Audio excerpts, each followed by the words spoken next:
نحمده ونصلي ونسلم على سيدنا ومولانا محمد النبي الكريم الأمين المكين الحنين الرؤوف الرحيم.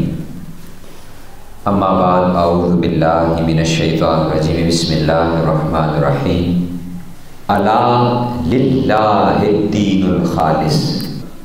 صدق الله مولانا العظيم. ان اللہ وملائکتہ یصلون علی النبی یا ایھا الذین آمنوا صلوا علیہ وسلموا تسلیما.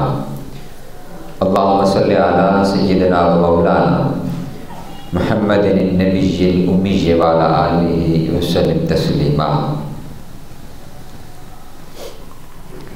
اللہ جل مجدہ کے فضل و کرم اور کریم آقا صلی اللہ علیہ وآلہ وسلم کے نام پاک کے تصدق سے بحمدہ تعالی آج ایک مرتبہ پھر جمعۃ المبارک اس عظیم اور بابرکت دن ہم اللہ رب العزت کے حضور، اس کے گھر میں اس کا اور اس کے پیارے حبیب صلی اللہ علیہ وآلہ وسلم کا ذکر کرنے کے لیے موجود ہیں. گزشتہ نشستوں میں جو ہمارا موضوع چل رہا تھا وہ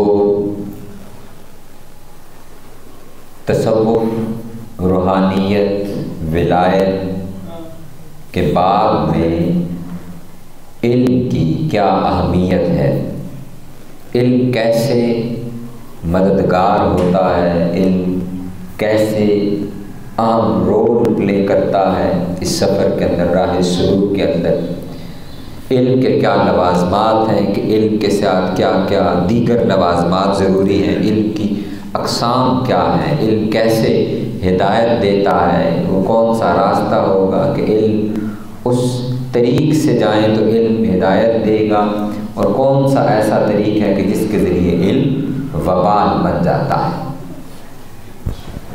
علم کا مضمون مکمل کر لینے کے بعد موضوع ہمارا وہی ہے کہ اللہ رب العزت کی بارگاہ کے اندر ہم قرب اس کا کیسے حاصل کریں، خود کو اس کے قریب کیسے کریں، ہم اللہ کی بارگاہ کے اندر اپنے تعلق کو مزید پختہ کیسے کریں. اس میں ایک چیپٹر، ایک مضمون ہمارا وہ علم کا ختم ہوا ہے. آج کی اس نشست میں جو ہمارا مضمون اور موضوع ہے وہ اخلاص اور حسن نیت، کہ نیت اور اخلاص کا بھی اس سارے راستے کے اندر، اس ساری تگ و دو اور محنت کے اندر وہ کیا رول ہے نیت کا، اخلاص کا. نیت کیا رول پلے کرتی ہے، نیت کی وجہ سے اعمال پر کیا اثرات پیدا ہوتے ہیں، اور پھر اخلاص کیا ہے. سورہ الزمر کی جو میں نے آیت مبارکہ تلاوت کی ہے، اللہ رب العزت نے فرمایا ہے الا للہ الدین الخالص. لوگوں سے کہہ دیں، اور اس کا الا کا معنی خبردار بھی ہے، کہ سن لو، طاعت و بندگی خالصتاً اللہ ہی کے لیے ہے. اور اس سے پچھلی آیت کے اندر، یعنی آیت نمبر 2 کے اندر ارشاد فرمایا کہ بے شک ہم نے آپ کی طرف یہ کتاب حق کے ساتھ نازل کی ہے، تو آپ اللہ کی عبادت اس کے لیے، یعنی اللہ کے لیے، اس کے لیے طاعت و بندگی کو خالص رکھتے ہوئے کیا کریں. اب ان دونوں آیات مبارکہ کے اندر اطاعت کا بھی حکم ہے، اللہ کی عبادت کا بھی حکم ہے، اور اخلاص کو اپنانے کا بھی حکم شامل ہے. لیکن یہاں طریقہ اللہ رب العزت نے مختلف رکھا ہے. ایک معنی یہ ہے، ایک طریقہ کار بات کا یہ ہو سکتا تھا کہ کہا جاتا اخلاص کے ساتھ اللہ کی عبادت کیا کریں، اخلاص کے ساتھ. یہ جملہ سمجھیے گا، ایک جملہ یہ ہے کہ اخلاص کے ساتھ اللہ کی عبادت کریں، یعنی دل کے اندر اخلاص پیدا کر لیں اور پھر اللہ کی عبادت کریں. یا یوں کہا جا سکتا ہے کہ مخلص ہو کر اللہ کی عبادت کرے خالصتاً. بلکہ اللہ رب العزت نے فرمایا اللہ کی عبادت اس حال اور کیفیت کے ساتھ کیا کرو کہ اللہ کی اطاعت و بندگی اللہ کے لیے خالص رہے. اس کا معنی کیا ہے اس جملے کا؟ کہ اللہ کی اطاعت و بندگی اس طرح کیا کرو کہ اللہ کی اطاعت و بندگی فقط اللہ کے لیے خالص رہے. اس میں اور پہلے جملے میں فرق یہ ہے، معنی اس کا یہ ہے کہ ہم جب کوئی بھی عبادت کر رہے ہوں، کوئی بھی کام کر رہے ہوں، ہم فقط اس لمحے اخلاص کو اپنا لیں. نماز پڑھتے ہوئے اخلاص کو اپنا لیں، روزہ رکھتے ہوئے اخلاص کو اپنا لیں، حج کرتے ہوئے اخلاص کو اپنا لیں. ایک یہ معنی ہے. اور دوسرا معنی یہ ہے کہ اخلاص کو ہمہ وقت اپنا لیں، ہمہ وقت اخلاص کو اپنے اندر اپنا لیں، اس کو طاری کر لیں، وارد کر لیں، اس کو جاری رکھیں اپنے اندر.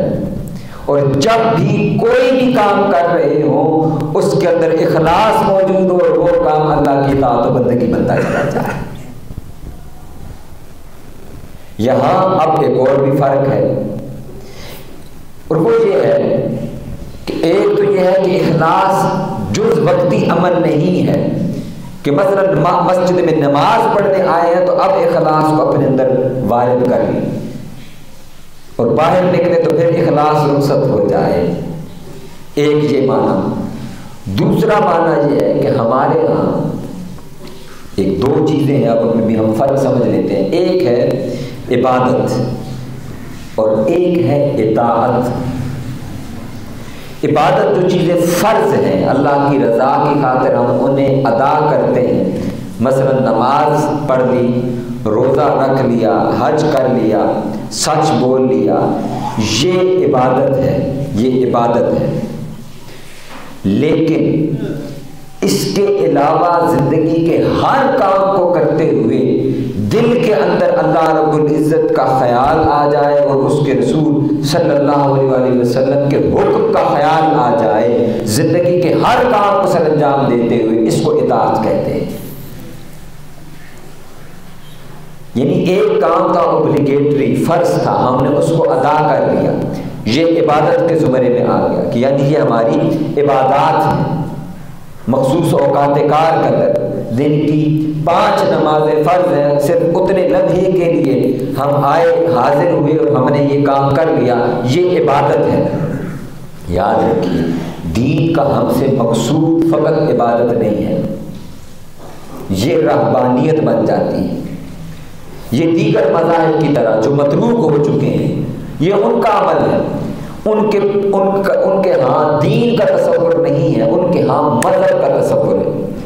مذہب اور دین میں فرق ہی یہی ہے بنیادی طور پر کہ مذہب وہ فقط عبادات سے عبارت ہے، ان سے ڈیل کرتا ہے. دین زندگی کے ہر معاملے کے اندر رہنمائی فراہم کرتا ہے. مذہب کے اندر یہ ہے کہ آپ مخصوص اوقات کار کے اندر سنڈے پریئر کے اندر شامل ہو جائیں، سیٹرڈے کو روزہ رکھ لیں، مخصوص پورے سال کے اندر کسی ایک دن کو خاص کر کے اس دن کو عبادت کے لیے خاص کر لیں. یہ وہ متروک مذہب ہے جنہوں نے عبادات کو اپنا لیا. یہ وہ متروک مذاہب ہیں کہ جنہوں نے ان کو صرف عبادات کو اپنا لیا. وہ دین وہ مذاہب متروک ہوتے چلے گئے. آج ان کے ہاں تصور فقط اتنا ہے کہ سنڈے کے دن عبادت کے لیے وہ اپنے عبادت خانہ میں چلے جائیں تو چلے جائیں، وہ نہ جائیں تو کوئی کسی کی طرف سے ان کو کچھ بھی نہیں ہے. اور وہ بھی وہ کام تب کرتے ہیں جب وہ میڈیٹیشن کرنا چاہتے ہیں. ان کو لگتا ہے، ان میں سے بعض کو خیال ہے کہ شاید اس کی وجہ سے ہمارے ہاں برکت نازل ہوگی، ہم اپنے رب کے ساتھ جڑے رہیں گے، اللہ کے ساتھ ہمارا تعلق رہے گا، کچھ نہ کچھ تعلق رہے گا. جو یہ سمجھتے ہیں کہ نہیں اللہ کے تعلق کی پوری زندگی کے اندر کوئی ضرورت نہیں، وہ اس کو بھی ضروری نہیں سمجھتے، وہ بالکل سرے سے ہی پھر نہیں جاتے. اب اس کو ہم اپنے اوپر محمول کر لیں. ہماری سوسائٹی کا رجحان جو اسی طرف بڑھ رہا ہے، وہ سنڈے پریئر کرتے ہیں، ہم فرائیڈے پریئر کرتے ہیں، جمعہ کی نماز، تو ہم جمعہ کی نماز کے لیے مسجد میں آ جائیں. کہ جی بالکل ہم کافر تو نہیں ہیں، کلمہ تو پڑھ رکھا ہے، تو اللہ کے حضور پیش ہو جائیں، یعنی دنیا اس بات کی گواہی دے کہ یہ کم از کم جمعے والے دن مسجد میں جاتا ہے نماز پڑھنے، سال میں روزے آئے تو روزے رکھ لیے، کچھ رکھ لیے کچھ چھوڑ دیے، رکھ اس لیے کہ لوگ یہ نہ سمجھیں کہ یہ شاید خدا نہ خواستہ دین سے ہی پھر گیا، مرتد ہو گیا ہے، اس کو پتہ ہے کہ یہ دین پر یہ اسلام پر ہی عمل پیرا ہے، یہ مسلمان ہے، کلمہ پڑھتا ہے، اور پھر تھوڑا زیادہ اگر اختیار کر لیں تو ہمارا طرز عمل یہ ہوگا کہ ہم دن کی 5 وقت کی نماز پڑھ لیں۔ یہ وقتی عبادات ضرور ہیں، وقتی عبادات، لیکن دین کا اصل حاصل اور مقصود نہیں ہے۔ دین کا مقصود یہ ہے، وہ جو اطاعت ہے، کہ ہم وقت زندگی کے ہر لمحے جو بھی کام سر انجام دے رہے ہیں، اس کام کو سر انجام دیتے ہوئے اس رب العزت کی ذات کا تصور دل کے اندر قائم اور موجود رہنا چاہیے۔ ہر وقت وہ یہاں مسجد سے یہاں تک کہ آپ مسجد سے نکل رہے ہیں، نکلتے ہوئے پاؤں کون سا پہلے پائے رکھنا ہے اس کا تصور کر لیں، یہ بھی اطاعت کے اندر شمار ہو جائے گا، یہ بھی عبادت بن جائے گا عمل۔ پاؤں دایاں باہر رکھنا ہے پہلے کہ بایاں رکھنا ہے، بایاں پاؤں پہلے باہر رکھنا ہے، یہ تصور کر لیا، اور یہ تصور کر لیا کہ اس کا حکم اللہ کے رسول صلی اللہ علیہ وسلم نے دیا ہے، اور ساتھ میں دعا بھی پڑھ لی، یہ ایک کامل ایک پورا عمل بن جائے گا۔ مسجد سے باہر جمعہ کی نماز کے باہر جاتے ہوئے نیت فقط یہ کر لی کہ اللہ رب العزت کا حکم ہے کہ جمعے والے دن جب جمعہ کی اذان ہو جائے مسجد میں آ جاؤ، اور جمعہ کے بعد پھر زمین میں پھیل جاؤ اور اللہ کا فضل تلاش کرو۔ اب میں اپنے کاروبار کی طرف جا رہا ہوں، اس کی وجہ یہ ہے کہ میرے رب نے مجھے حکم دیا ہے کہ اللہ کا فضل تلاش کرو۔ اب ہم نے کرنا اپنا کاروبار ہی ہے، اپنا رزق کمانا ہے، اپنا بزنس کرنا ہے، پیسے کمانے ہیں، روپیہ کمانا ہے، لیکن ایک نیت اور ارادہ باندھ لینے سے وہ ہمارا عمل اللہ کی اور اس کے رسول صلی اللہ علیہ وسلم کی اطاعت بن جائے گا۔ فقط اتنا کر لینے سے، یہ ہے نیت کا اثر، جہاں سے ہم نے گفتگو کا آغاز کیا کہ نیت اور اخلاص۔ نیت سے فرق یہ پڑتا ہے، اس کو سمجھ لیں کہ نیت ایک عمل کو اطاعت اور عبادت کا درجہ دے رہی ہے۔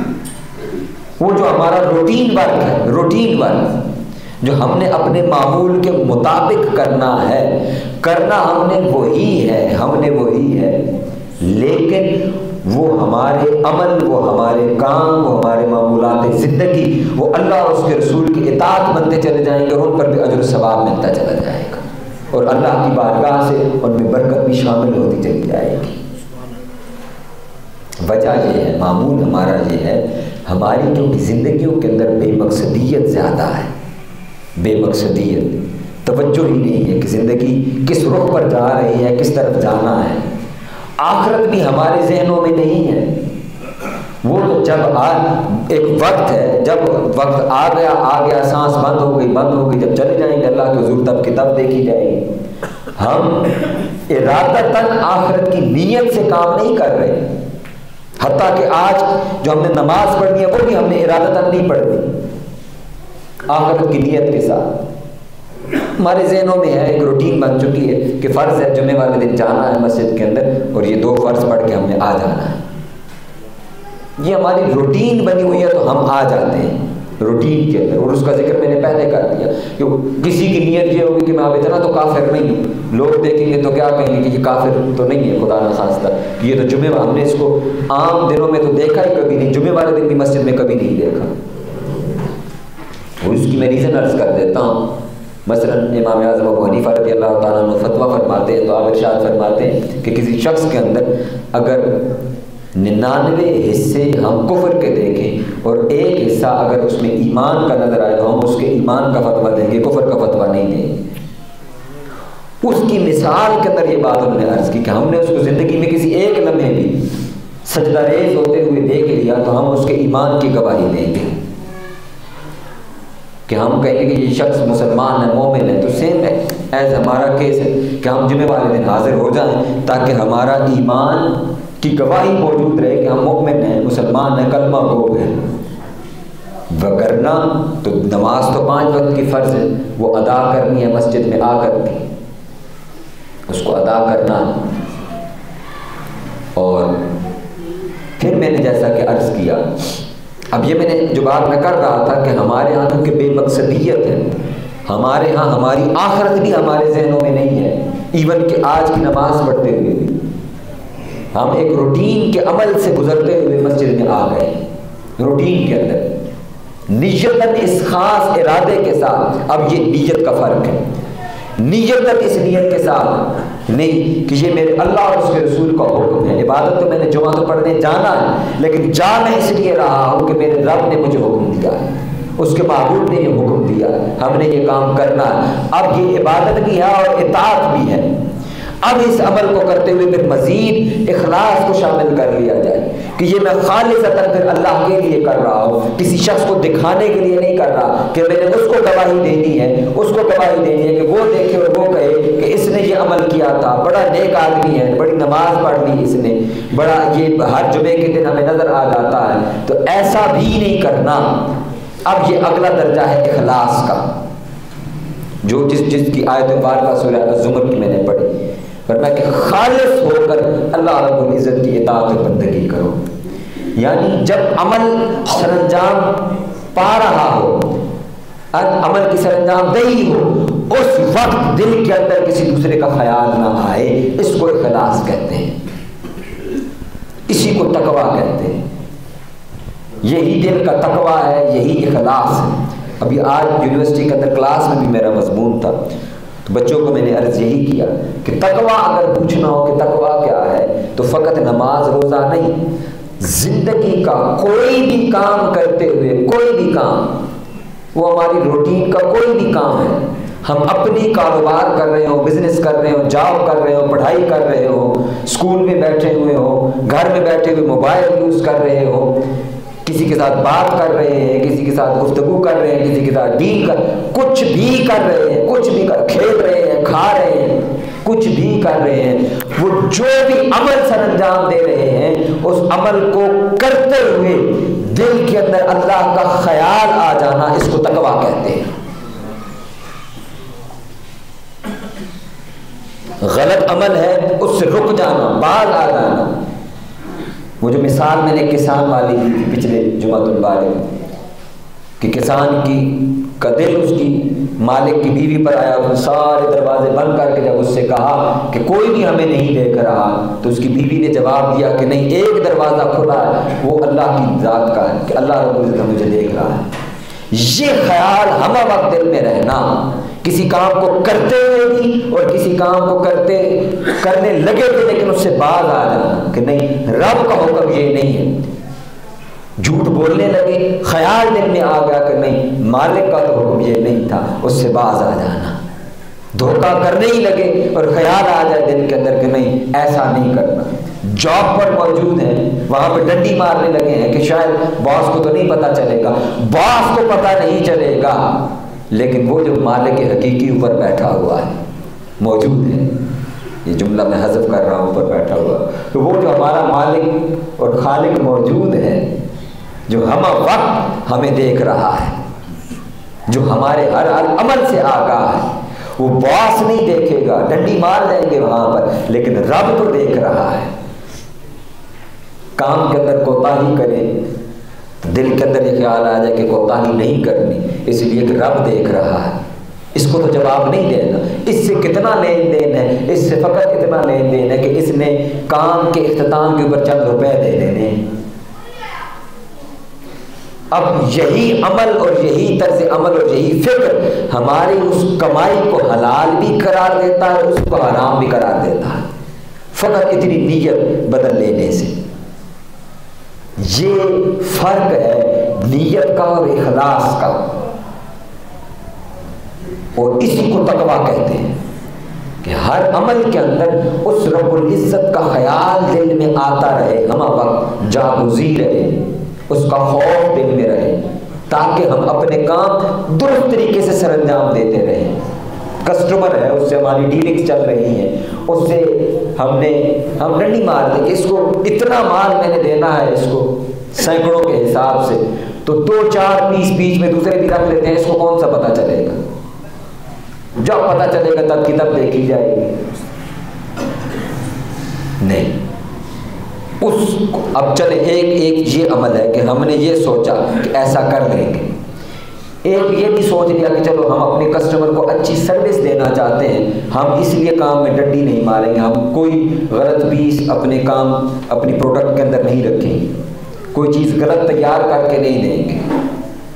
اسی کو نیت درست کر لیں، نیت تبدیل کر لیں، اور وہ یہ ہو کہ میں رب کے حکم کی وجہ سے ایسا کر رہا ہوں، رب کی خاطر. میرا کسٹمر ناراض ہوگا نہیں ہوگا وہ بعد کی بات ہے، لیکن اللہ میرے مالک کا حکم مجھے یہ تھا کہ تو بندے اپنا کام پورا کر کے دے، درست انداز کے اندر دے. تو میں نے اپنی چیز، اپنی پروڈکٹ پوری حسن نیت کے ساتھ تیار کی ہے، اس نیت کے ساتھ کہ میرا رب مجھ سے راضی رہے، اور تیار کر کے اب میں ڈلیور کر رہا ہوں، اور مالک کے اوپر توکل کر رہا ہوں، کسٹمر کو پسند انشاءاللہ آ جائے گی. مال بھی بک جانا ہے، پیسے بھی آ جانے ہیں، لیکن نیت اتنی اپنا لینے کے ساتھ وہ عمل اطاعت الہی اور اطاعت رسول کہلائے گا، اس کے اوپر اجر بھی ملے گا، اللہ کی بارگاہ کے اندر درجے بھی بلند ہوتے چلے جائیں گے. جو میں نے شروع کے اندر بات کی کہ ہم نے مضمون کیا رکھا، قرب الہی، اللہ کا قرب. ولایت اور کس کا نام ہے؟ اسی کو ولایت کہتے ہیں. اخلاص کے اتنے درجے پر انسان چلا جائے، اتنے درجے پر کہ ہر زندگی کا عمل وہ اللہ کے لیے کر رہا ہو، اسی کو ولایت کہتے ہیں. ولایت کا اصل جوہر اگر پوچھنا ہو آپ نے کہ کیا ہے، تو ولی بنتا کیسے ہے، تو ولی ایسے بنتا ہے کہ وہ اپنے اندر ہر عمل کو خالص اللہ کے لیے کرتا ہے، اس کی نیت وہ اللہ سے متعلق ہوتی ہے. وہ جو پچھلی نشست میں ہم نے کہا کہ علم کی جو 3 اقسام بیان کی، کہ اللہ کی طرف سے علم آئے، دوسرا علم یہ ہے کہ اللہ کا علم یعنی اللہ کی ذات کا، اور تیسرا اللہ کے ساتھ کا علم، وہ اللہ کے ساتھ کا علم یہ ہے، یعنی ہر چیز کو وہ اپنے مالک اور خالق کے ساتھ جوڑتا چلا جائے. میں ایک مثال کو پھر عرض کرتا ہوں قرآن مجید سے ہی، کہ جب حضرت آدم علیہ السلام کو اللہ رب العزت نے تخلیق کیا، اب یہ دیکھیے یہ نیت کیا ہے، ارادہ کس کو کہتے ہیں، اخلاص کیسا، اپنے ہر عمل کو رب کے ساتھ کیسے جوڑا جاتا ہے. 2 مقامات پر یہ 2 جملے ہیں، بڑے خوبصورت جملے ہیں قرآن مجید کے اندر. ابتدا کے اندر سورہ البقرہ کے اندر ارشاد فرمایا، بسم اللہ الرحمن الرحیم، الذین یؤمنون بالغیب ویقیمون الصلاۃ وَمِمَّا رَزَقْنَاهُمْ يُنْفِقُونَ. فرمایا ایمان یہ ہے کہ تم بن دیکھے پر ایمان لائے، تم نے نماز قائم کی، اور نماز قائم کر لینے کے بعد تیسری چیز بتائی کہ تم خرچ کرتے ہو. يُنْفِقُونَ، تم خرچ کرتے ہو. یہ میں جملہ ترجمہ اس کا یوں اس لیے کر رہا ہوں، بعض اوقات ہم ترجمہ آپ پڑھیں گے قرآن مجید کا، وہاں پر لکھا ہوا ہوتا ہے اللہ کی راہ میں جو خرچ کرتے ہو، تو میں اس سے تھوڑا سا اختلاف کرتے ہوئے یہ کرتا ہوں ترجمہ کہ وہاں اللہ کا لفظ موجود نہیں ہے، فی سبیل اللہ کا لفظ موجود نہیں ہے کہ فی جو کچھ اللہ کی راہ میں نہیں. فرمایا جو کچھ تم خرچ کرتے ہو، ينفقون، جو کچھ بھی تمہارا خرچ ہے، وہ تم اپنے بزنس پہ کرتے ہو، اپنے گھر پہ کرتے ہو، اپنی ذات کے اوپر کرتے ہو، مکان بناتے ہو، جو کچھ بھی کرتے ہو، وہ کیا ہے، مما رزقناہم، وہ ہمارا دیا ہوا رزق ہے. خرچ تم کر رہے ہو، زندگی کے ہر لمحے میں کر رہے ہو. دھیان یہ رہے، یہ مت سوچنا کہ یہ پیسہ میرا تھا، یہ میں نے خرچ کیا ہے، یہ میں نے مکان اپنے پیسے سے بنایا. یہی تو ہمارا جھگڑا ہے، میرا پیسہ، میری جائیداد، میرا کاروبار، میرا مکان، میرا سب کچھ، یہ میرا میرا میرا. ہمارے اندر یہی سوسائٹی میں تو گڑبڑ ہے ساری، اس میرے کا ہی تو جھگڑا ہے سارا کہ سب کچھ میرا ہے.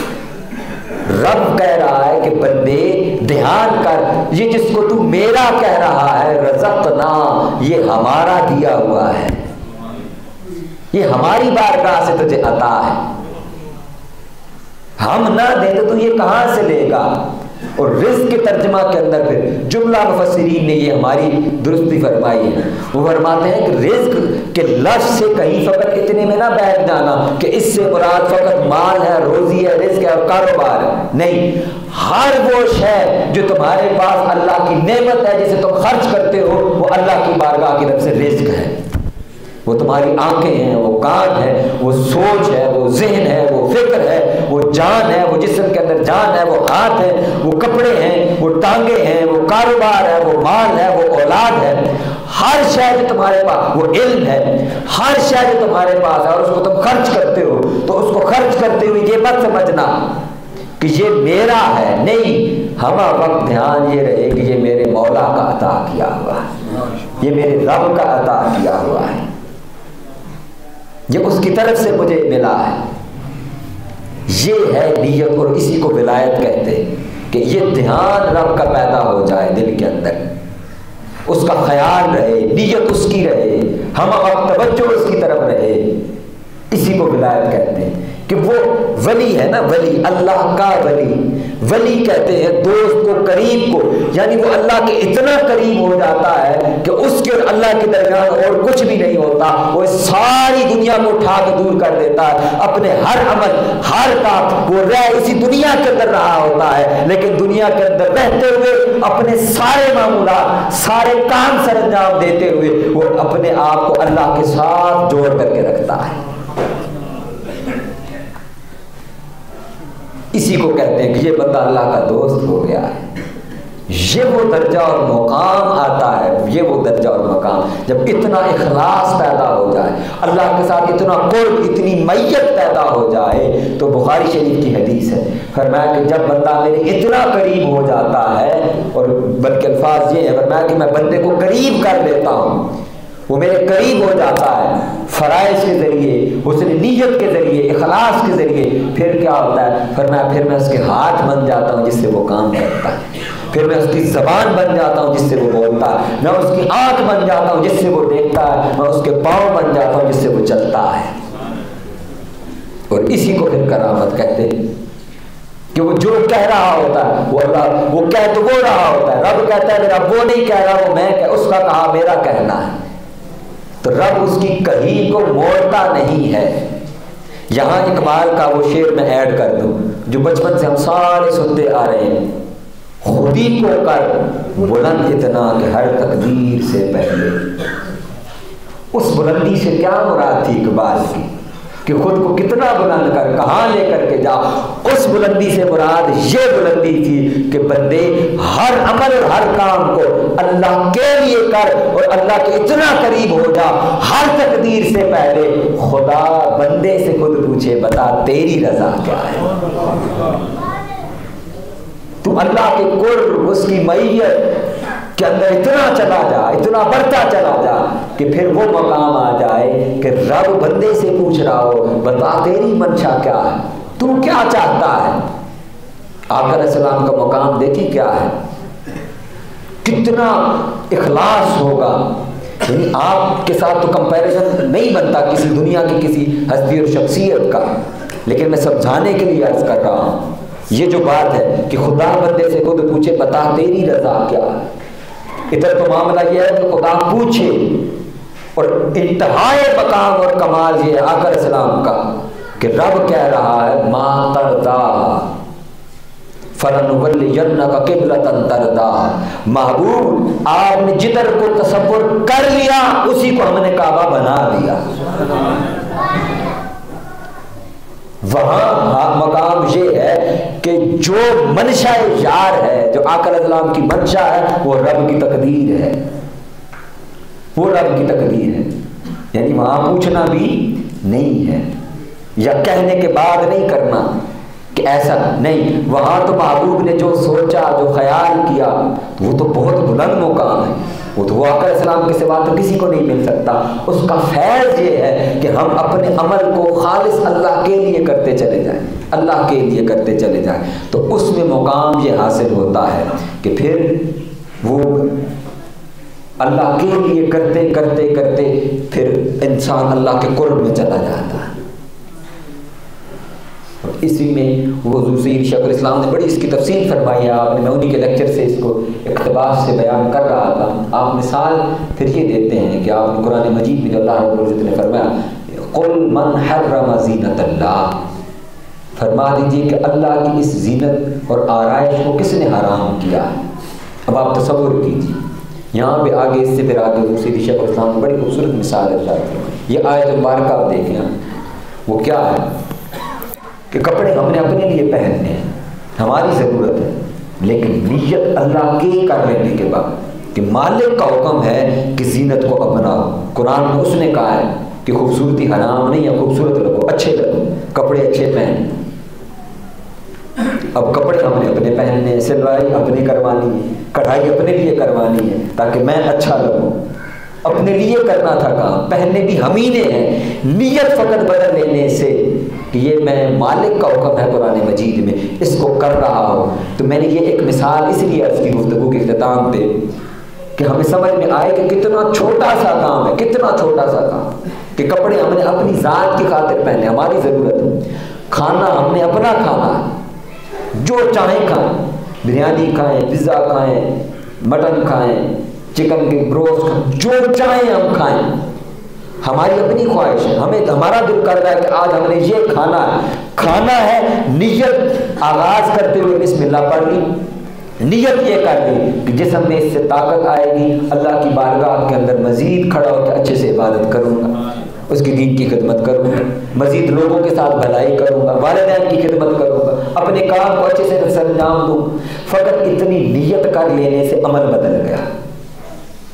تو یہ ایک مضمون ہم نے پہلا مکمل کیا تھا علم کا، اور آج دوسرا مضمون وہ تقریباً مکمل ہے. اگر کوئی اس میں کوئی چیز مزید بیان کرنے کو ہوئی، وہ اس میں احادیث مبارکہ کافی ساری ہیں کہ آقا علیہ السلام نے نیت کے اوپر کیا کیا ارشادات فرمائے، وہ پھر انشاءاللہ اگلے جمعہ مبارک میں اس کو لے لیں گے. تو آج کا جو ہمارا مضمون تھا کہ ولایت اور اللہ کے قرب کو حاصل کرنے کے لیے جہاں علم درکار ہے، وہیں علم کے ساتھ اب اگلی چیز جو درکار ہے وہ کیا ہے؟ وہ اخلاص اور حسن نیت ہے کہ نیت اور اخلاص شامل ہوتی چلی جائے. نیت سے ہر عمل وہ اطاعت بن جاتا ہے. اطاعت جس کی میں نے شروع میں ڈیفینیشن کر دی کہ اپنے کسی بھی کام کو کرتے ہوئے نیت اللہ کی کر لینے سے وہ کام نہیں رہتا، وہ اللہ کی اطاعت بن جاتا ہے. تو نیت سے اطاعت بن جاتا ہے، اور اسی کی انجام دہی کے اندر پھر دل میں اللہ کے لیے اس کو کرنا، جتنا زیادہ اخلاص ہوتا چلا جائے تو اللہ کی بارگاہ سے اجر اور مقام اور فضیلت پھر اتنی ہی بڑھتی چلی جاتی ہے. اللہ رب العزت کی بارگاہ میں دعا ہے ہم اس پر عمل پیرا ہونے کی توفیق عطا فرمائے. وما علیہ الا البلاغ.